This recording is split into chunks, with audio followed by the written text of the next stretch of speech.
Kayo po ay nareklamo na sa korte ng serious illegal detention, pagmamaltrato laban kay LV. Totoo bang minamaltrato niyo siya? Hindi po totoo yun, sir. Ipaliwanag ko po sa inyo lahat. Kung mula nagsimula na dumating siya sa amin. Oo. Dumating siya sa amin ng 2020. September. Tapos 2020, hindi ba 2017? Ito pong kanyang ebidensya. 10 years na pong nawawala si LV, sabi ng pamilya niya. Ang kwento ni LV sa amin, nanggaling siya ng Oriental, nanggaling siya ng asawa ko sa Oriental. Tapos pong sabi niya, yung asawa niya, lasinggero, binubugbog siya, tumakas siya, buntis siya, nakunan daw siya. Yun ang kwento po sa amin. So sa madaling sabi, dinala siya sa akin. Pagdala sa akin, hindi namin alam na something na siya sa utak niya na, kasi iba na yung pinagagagawa niya. Diba nga ano po, mga siguro ay mga 2 weeks pa lang, kasi nagtsatsanggit kami dito sa barangay 6 noon. Ninakawan niya na ako ng 12,000, 12,000. Ngayon, pinapaalis ko na po siya noon. Sabi ko, kung ganyan din lang ninakawan mo ako na ganyan. Kasi tiwala mo agad siya sa kanya. Binigay ko sa kanya yung sobrang tiwala na siya nahawak ng susi ng tindahan ko. Wait, may record po ba yung pagnanakaw sa barangay? Meron po siyang walang record sa barangay pero may promissory note siya sa akin. Kasi ang ginawa ko, sige, para hindi ka na, kumbaga ang akin po, kasi ganito sir, bago siya pumasok sa akin, yung mag-itlog na EBH na truck, pumunta sa akin si John Paul. Ang sabi sa akin ni John Paul, ate, ang record niya sa San Jose, puro pagnanakaw. San Jose? San Jose. Occidental. Ngayon sabi ko, ano ko pagkausapin kasi sasabihin siya, medyo may tama yung utak niya, magpapaalisin ko dito sa amin. Saan siya sisilo? Yun po ang akin. Sinabi ko sa kay John Paul na ako na lang bahala ka kausap. Total wala nakakakilala sa kanya dito, maliban sa akin. Sa madaling sabi, kinausap ko siya nung gabi. LV ka po, sa San Jose pala ang record mo, puro po nanakaw. Sabi ko sa kanya, ngayon kako, bigyan kita ng pagkakataon para makapagbagong buhay. Tatanungin ko sa kanya, sabi ko sa kanya, bigyan ko ng pagkakataon makapagbagong buhay. Dito wala nakakaalam, ako lang na malikot ang kamay mo. So kako, kung maaari, huwag naman sa akin gawin. Well, yun ang start niya, sir. Okay. Yun po yung start niya, sir. Before niya ako ninakawan ng 12,000. Yung 12,000 na ninakaw niya sa akin, sa tiyanggian ako na iwan ko yung bag. Pinauwi ko siya, pinawa ko siya ng tubig na inumin namin sa tiyanggian dito sa barangay 6. Pagdating ko nung gabi, kasi tanghali na pagdating namin ng gabi ko na nabuklat dahil pagod sa tanghali, wala na yung 12,000. Tinanong ko yung 12,000 ko nasaan. Pinaumaga niya pa namin sa akin yung totoo. Kasi ikaw lang ang pinagkakatiwalaan ko na pasok sa kwarto ko, walang iba. Okay. Sabi ko sa kanya. Ngayon po ma'am, kung nagkako siya, bakit hindi nyo pinakulong? Bakit hindi nyo na pinaalis? Ay, ako po, sabi niya, ate, i-deduct mo na lang sa sahod ko. Ay, ako po bilang tao. Kasi dati po sa lista ko, hindi po ako. Di ang ginawa ko sa lang gano'n, sinika ko. Ikaltas ko na lang sa sahod mo ng unti-unti. Saan mo dinala ka ang pera? Binigay ko dun sa kaibigan ko. Would you imagine na yung nagpasok sa kanya, doon niya daw binigay yung 12,000. Tinanong naman namin yung babae, sabi hindi. Pero sa palagay ko doon niya binigay kasi, nakita ko kinasusunod, hindi naman ganun yung palagay lahat eh. Okay, ang tanong ko po, bakit siya binubugbog ninyo daw po? Hindi po siya binubugbog dito, wala nagbubugbog sa kanya. Kung may nagbubugbog sa kanya, yung mga kasama niya, nag-aaway-aaway sila. Then, kasi doon po sila sa area na yun, tapos nakakandado yan. Diyan, hindi ko naman alam kung ano nangyayari sa kanila. Wala nagkaroon siya ng karelasyon. Hindi namin alam, nagkaroon siya ng relasyon na taga Santa Cruz. Ay, yung bata ay 20 years old. Lalaki? Lalaki po. Eh, tomboy sabi niya? Hindi po tomboy silbi. Babae. Meron po siya kasama dito, ipatawag ko po yung mga kasama niya para kayo din mag-interview sa mga kasama niya. Silbi po ay babae. Tapos ganito po, pag ako nangangayat ka, ano ka ako pinagagawa ninyo? Sobra naman kayo ng pagkain, kako hindi naman kayo kulang sa pagkain. Pero nung dumating po siya dito, hindi naman siya bulag. Nung dumating po siya dito, hindi po. Ganito po nangyari. Sir ha, di ganito. So bakit po nabulag? Ay, nag-away nga po sila ng kanyang ng boy ko na isa kasi ginamit niya daw yung panit na mga gamit ng bata. Dahil umuwi yung bata, pag-uwi niya, yung kanyang gamit daw po ay sinuot ang mga brick. Pwede niyo rin po interviewin yung bata na naglalungkot sa kanya. Pero sa tindi na nabulag agad lang? Eh, sinuntok niya na po dito eh. So hindi niyo pinagamot? Binigyan po namin ng gamot. Pinagamot namin siya, bigyan po namin ng gamot. Nainom naman po siya ng gamot. Sabihin mo kung sino yung katulong din na nagpainom sa kanya ng labo na kanya. Ay, siya rin naman nagsabi na yung sabi po sa akin, maganda po sana, ano po, tayo yung mga ginawa niya dito.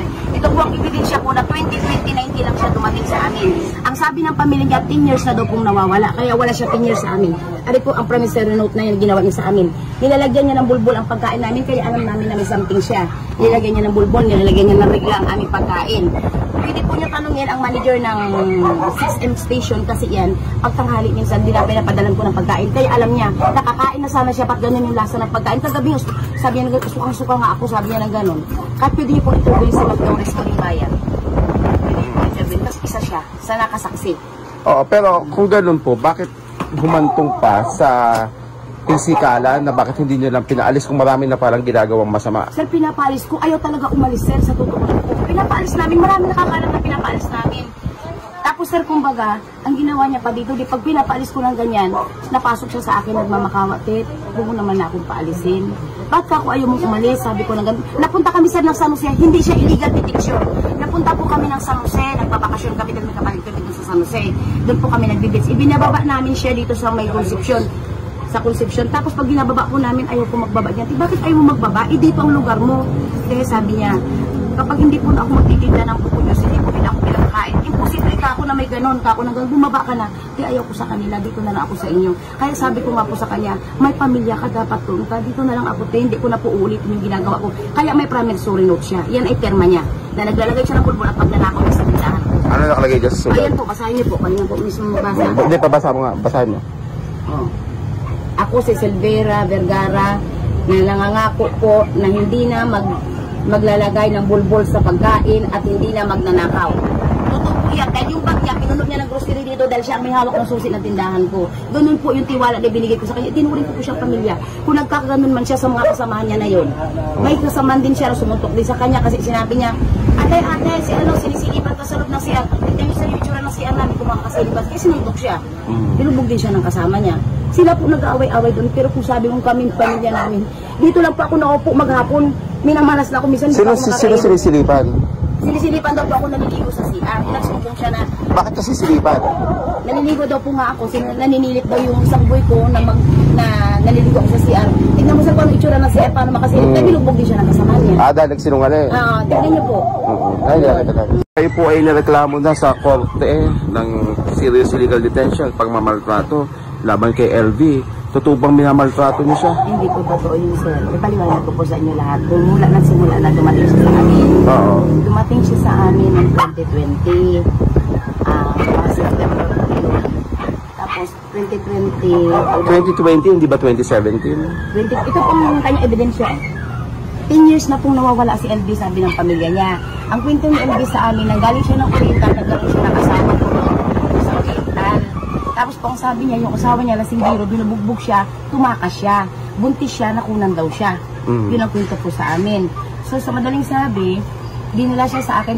Pagdala sa akin, hindi namin alam na something na siya sa utak niya na, kasi iba na yung pinagagagawa niya.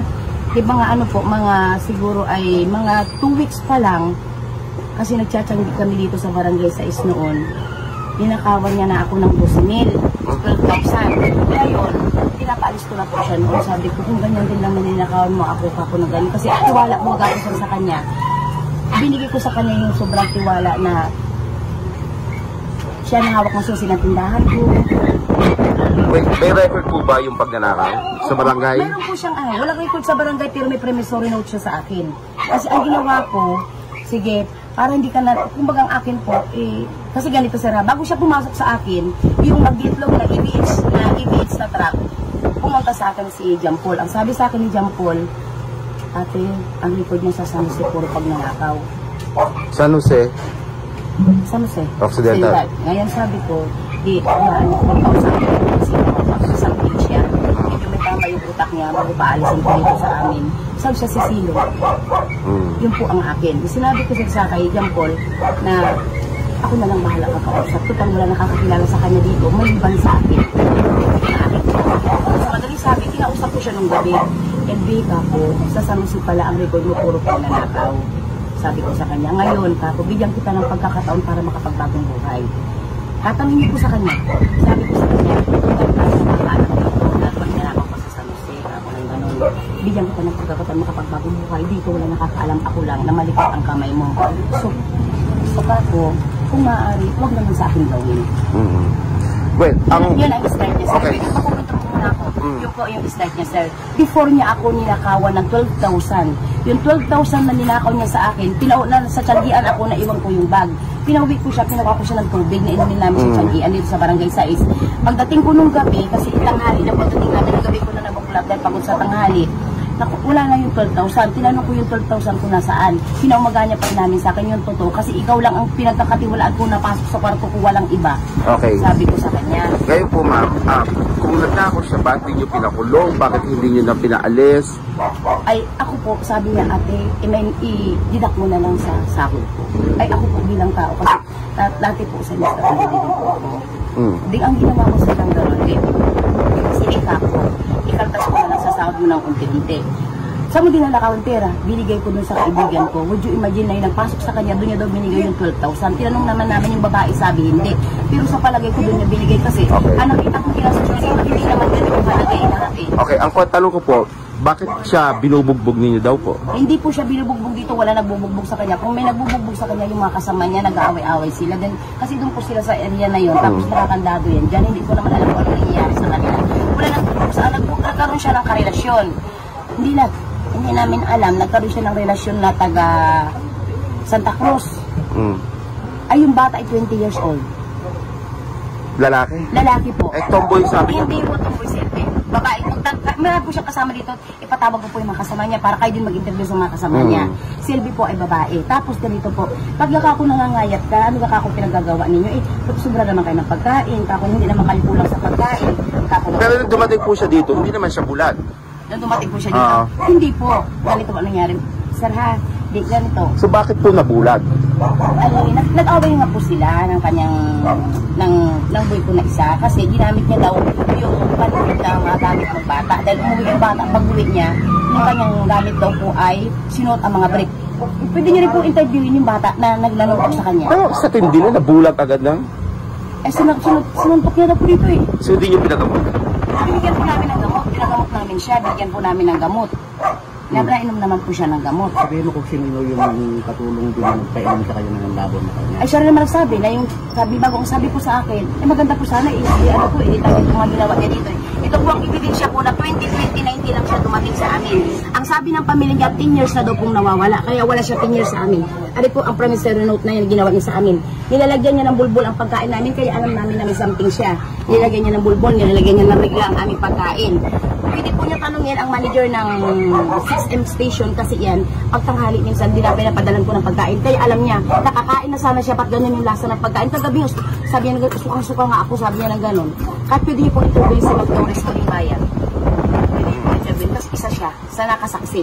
Oo, pero kung gano'n po, bakit humantong pa sa pisikalan na bakit hindi nyo lang pinaalis kung marami na parang ginagawang masama? Sir, pinapaalis ko. Ayaw talaga umalis, sir, sa totoo na po. Pinapaalis namin. Marami nakakalam na pinapaalis namin. Tapos, sir, kumbaga, ang ginawa niya pa dito, di pag pinapaalis ko ng ganyan, napasok siya sa akin, nagmamakawatit, huwag mo naman na akong paalisin. Ba't ka ako ayaw mong umalis? Sabi ko ng ganyan. Napunta kami, sir, ng San Jose. Hindi siya illegal detention. Napunta po kami ng San Jose. Nagbabakasyon kami dahil may kapatid kami doon sa San Jose. Doon po kami nagbibits. Ibinababa namin siya dito sa may Concepcion. Sa Concepcion. Tapos pag binababa po namin, ayaw ko magbaba dyan. Bakit ayaw mo magbaba? Dito ang lugar mo. Kaya sabi niya, kapag hindi po na ako magtitinda ng pupunyos, hindi po din ako pinakakain. Imposible ka ako na may ganon, ka ako na ganon, bumaba ka na. Kaya ayaw ko sa kanila, dito na lang ako sa inyo. Kaya sabi ko nga po sa kanya, may pamilya ka dapat doon ka, dito na lang ako, hindi ko na po uulitin yung ginagawa ko. Kaya may promissory note siya. Yan ay perma niya. Na naglalagay siya ng pulbon at pagnanakaw niya sa tindahan. Ano nakalagay dyan sa sulat? Ayan po, basahin niyo po. Kanina po mismo mabasa. Hindi, pabasa mo nga. Basahin mo. Oh. Ako si Silvera Vergara na nangangako po na hindi na maglalagay ng bulbol sa pagkain at hindi na magnanakaw. Totoo po yan. Dahil yung bag niya, pinunod niya ng grocery dito dahil siya ang may hawak ng susi ng tindahan ko. Ganun po yung tiwala na binigay ko sa kanya. Tinuring ko po siyang pamilya. Kung nagkakaganon man siya sa mga kasamahan niya na yun. May kasamahan din siya na sumuntok din sa kanya kasi sinabi niya, ate, si sinisilipan ka sa loob ng siya. Tignan niyo sa itsura ng siya namin kung makakasilipan. Kasi sinuntok siya. Tinubog din siya ng kasama niya. Sila po nag-aaway-away doon. Pero kung sabi kong kami, pamilya namin, dito lang po ako naupo maghapon. Minamalas na ako. Minsan Sino sinisilipan? sinisilipan daw po ako naliligo sa CR. Nagsumbong siya na Bakit kasi silipan?